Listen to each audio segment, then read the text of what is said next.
আখিরাতেও তোমার বন্ধু। সুবহানাল্লাহ। নাহনু আউলিয়াউকুম ফিল হায়াতিদ দুনিয়া ওয়া ফিল আখিরাহ। এই দুনিয়ার মানুষ খুব ভালো করে লক্ষ্য করে রাখবে।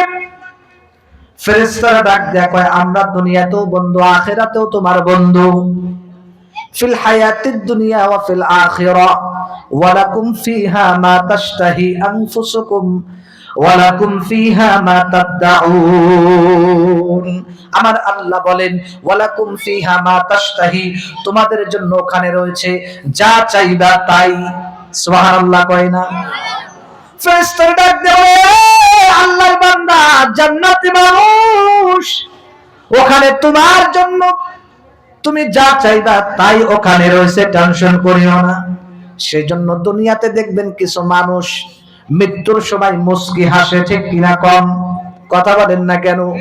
মৃত্যুর সময় কিন্তু অনেক মানুষ মুস্কি হাসে, আবার অনেকের চোখ কপালে উঠে যায়। বিভিন্নভাবে বিভিন্ন মানুষের মৃত্যু হয়, কিন্তু কিছু মানুষ দেখবেন মুস্কি হাসে। মুস্কি কেন হাসে? উলামায়ে কিরাম এখানে বসা আছে, জিজ্ঞাসা করবেন।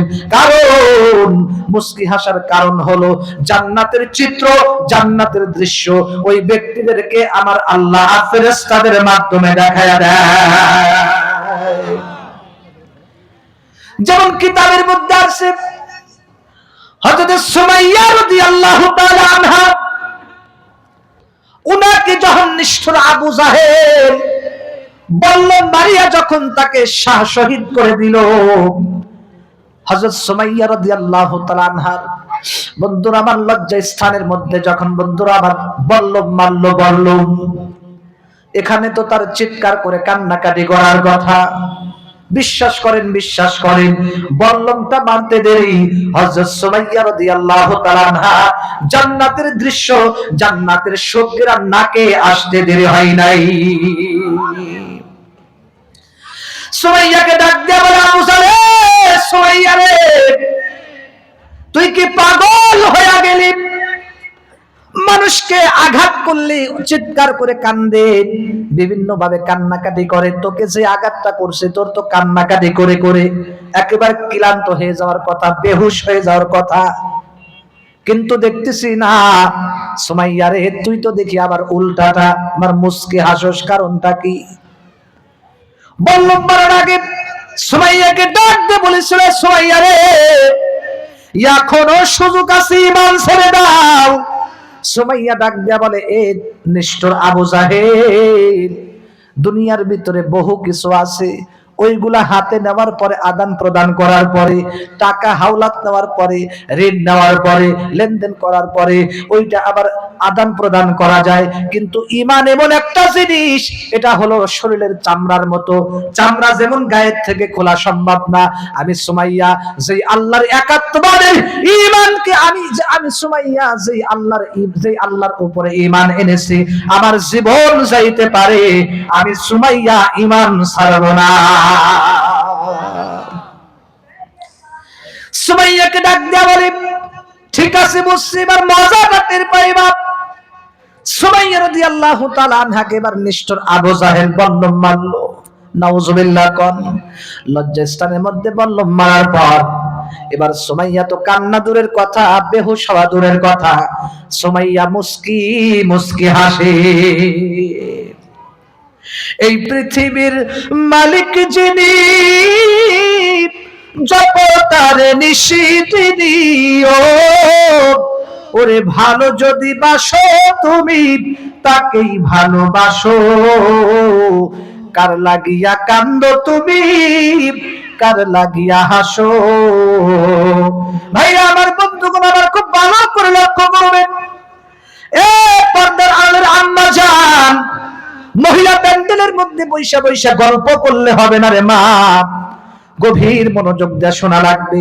আম্মা জানদেরকে লক্ষ্য করে বলছি, তামাম পৃথিবীর মধ্যে আমার আল্লাহ কোন মহিলাকে কিন্তু ইনডাইরেক্ট সালাম দেয় নাই, একমাত্র কেবলমাত্র একজন নারীকে আমার আল্লাহ সালাম দিয়েছেন। সেই নারীটার নাম হলো আমাদের আম্মা জান হযরত খাদিজাতুল কুবরা। সুবহানাল্লাহ। আপনারা বলবেন হুজুর খাদিজাকে আমার আল্লাহ কেন সালাম দিল? এরে যুবক, খুব গভীর মনোযোগ দিয়ে শোনা লাগবে।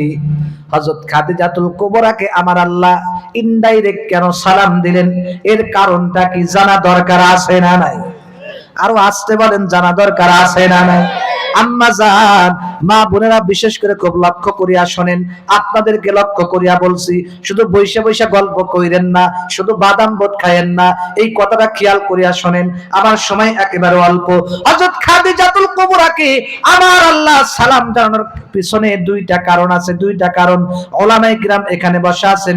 এক নম্বর কারণ হলো হযরত খাদিজাতুল কুবরা তার স্বামীকে দিল থেকে জান দিয়া ভালোবাসে। দুই নম্বর কারণ হলো হযরত খাদিজাতুল কুবরা তার প্রিয় স্বামী, প্রাণের স্বামীকে বেশি বেশি ভালোবাসে এবং তার খেদমত করছে। সুবহানাল্লাহ কই না? স্বামীর খেদমত বেশি বেশি করার কারণে আমার আল্লাহ খাদিজাকে সালাম জানাইছে। এবার বলেন তো দেখি, আমাদের মহল্লায়, আমাদের দেশে বর্তমান স্বামীর খেদমত খুব ভালোই চলে? স্বামীর খেদমত আছে? জোরে বলেন না কেন, আছে নাকি? ক্যামেরা ধরবে না আপনাদের দিকে, ভয় পায়েন না।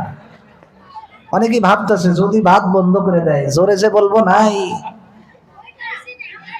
জোরে কোন, স্বামীর খেদমত কি আছে এখন বর্তমানে? মা বোনেরা প্যান্ডেলে যারা বসে আছে 3 ভাগের 2 ভাগ মানুষই বলতেছে যে নাই। তাহলে আমরা কেমন হইলাম? স্বামীর খেদমত করতে পারলাম না।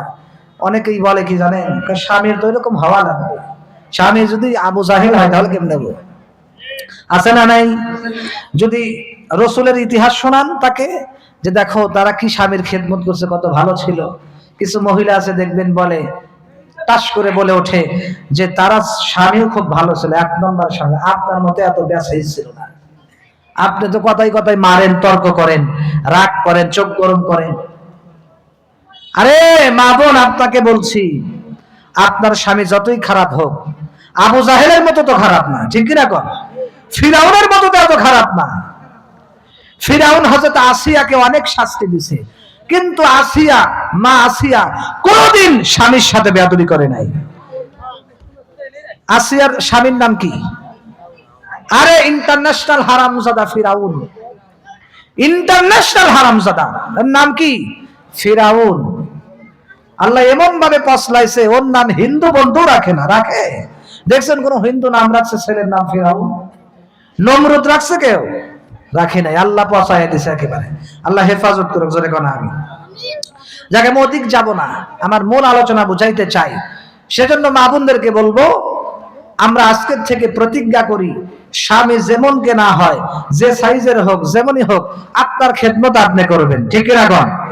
আপনি ভালোভাবে খেদমত করবেন, আমার আল্লাহ আপনাকে জান্নাতের 8টা দরজা সহজে খুলে দেবে ইনশাআল্লাহ। আল্লাহ কবুল করুক, জোরে কোন আমিন। ভাইরা আমার, বন্ধুগণ আমার, খুব ভালো করে লক্ষ্য করবেন। হযরত সুমাইয়া রাদিয়াল্লাহু তাআলা আনহার কথা বলতেছিলাম, উনি মুস্কি হাসতেছে। মুস্কি হাসার কারণ হলো আমার আল্লাহ ফেরেশতাদের মাধ্যমে জান্নাতের চিত্রটা ধরছে। জান্নাতের দৃশ্য দেখা দেখা হযরত সুমাইয়া হাসে। সুবহানাল্লাহ কই না? আবু জাহেলকে ডাক দিয়ে বলে, হে নিষ্ঠুর আবু জাহেল, আমার হাসার কারণ হলো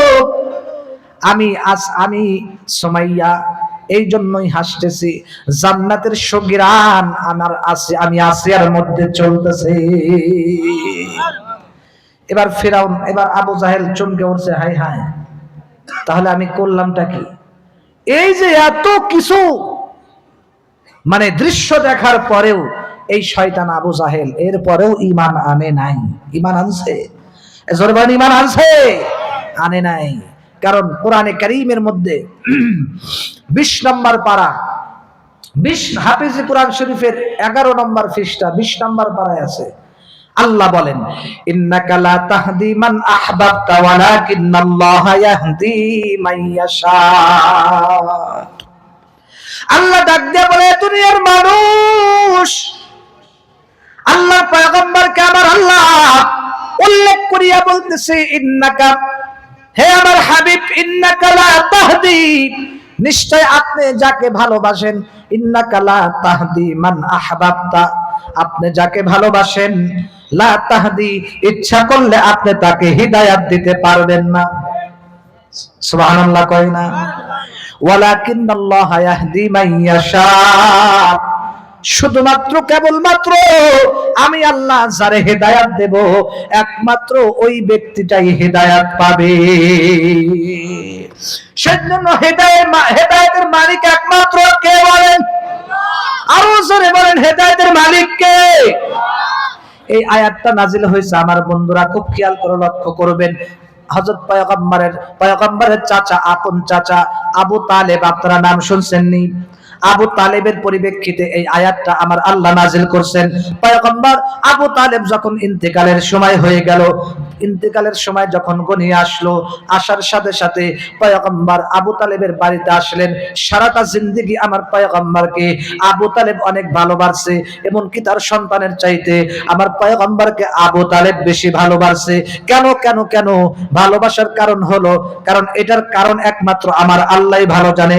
কারণ ছোট্টবেলায় আমার পয়গম্বর মাকে হারাইছে 6 বছর বয়সে, আব্বাকেও হারাইছে আরো আগে।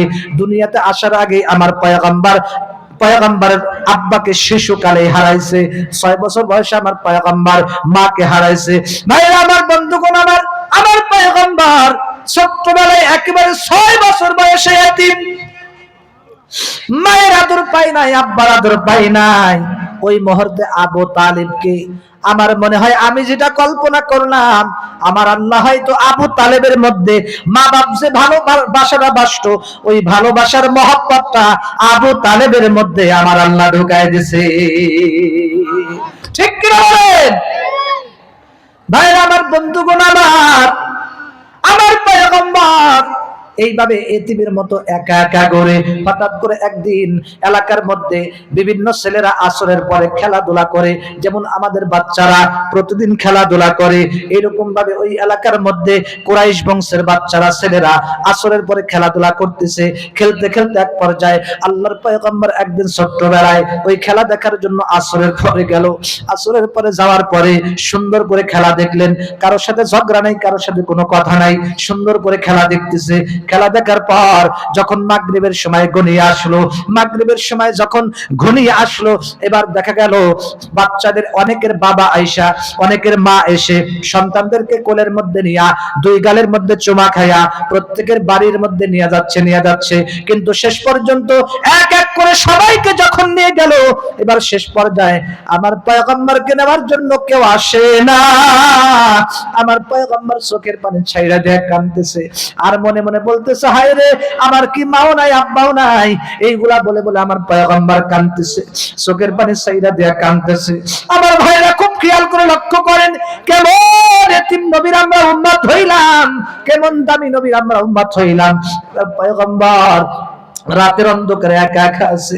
খুব খেয়াল করিয়া শোনেন, হঠাৎ করে হযরত আমেনা চিন্তা করলেন কারণটা কি। প্রত্যেকদিন তো মাগরিবের আগে আগে আমার মুহাম্মদ তাড়াতাড়ি করে বাড়িতে চলে আসে, আজকে এত রাত হয়ে গেল, এরপরেও কেন আমার মুহাম্মদ বাড়িতে আসে না। এলাকার মধ্যে খবর নিলেন, বাচ্চাদেরকে জিজ্ঞাসা করলেন, এই তোমরা কি আমার মুহাম্মাদের খবর জানোনি? আমার মুহাম্মদকে তোমরা দেখছনি? ছোট শিশু বাচ্চারা ডাক দিয়ে বলে, না না, আমরা তো মুহাম্মদ নামে কে তাকে চিনি না, জানি না। তবে একটা সন্তানকে আমরা দেখছি, হয়তো 5 থেকে 6 বছর বয়স হবে। আমরা দেখলাম ওই সন্তানটাকে কেউ নিতে আসলো না। সন্তানটা দেখলাম 2 চোখের পানি বায়া বায়া টপ টপ টপ টপ করে কাঁদতেছে, চোখের পানি বায়া বায়া পড়তেছে। আর ওই লোকটাকে দেখলাম কেমন যেন হাউমাউ করে কাঁদতেছে। এবার মা আমেনা বুঝে গেছে আমার মুহাম্মদ ছাড়া আর কেউ না। আমার ভাইরা, যার মা নাই, যার আব্বা নাই, তারাই বুঝে মায়ের কত মর্ম, বাবার কত মর্ম। খুব খেয়াল করে লক্ষ্য করেন, আমার পয়গম্বরকে এবার মা আমেনা পাগলের মতো দৌড় দিয়ে ছুটে মা ওই খেলার মাঠের মধ্যে চলে আসছে। আসার পরে পয়গম্বরকে জোর করে এইভাবে বন্ধুরা আমার সুন্দর করে তাড়াতাড়ি করে কোলের মধ্যে নিয়া 2 গালের মধ্যে চুমা খায়, আর ডাক দিয়ে বলে, সন্তান তুমি কেন কান্দো? পয়গম্বর ডাক দিয়ে বলে, মা, আমি তাকায় দেখলাম প্রত্যেকটা একটা ছেলের মা এসে আব্বা এসে তাদেরকে কোলে করে নিয়া দুই গালের মধ্যে চুমা খায়া বাড়ির মধ্যে সুন্দর করে নিয়ে গেল। আমার কি আব্বা নাই, আমার কি মা নাই, আমার কি আব্বা নাই, আমাকে আদর করে কি বাড়িতে নিবে না?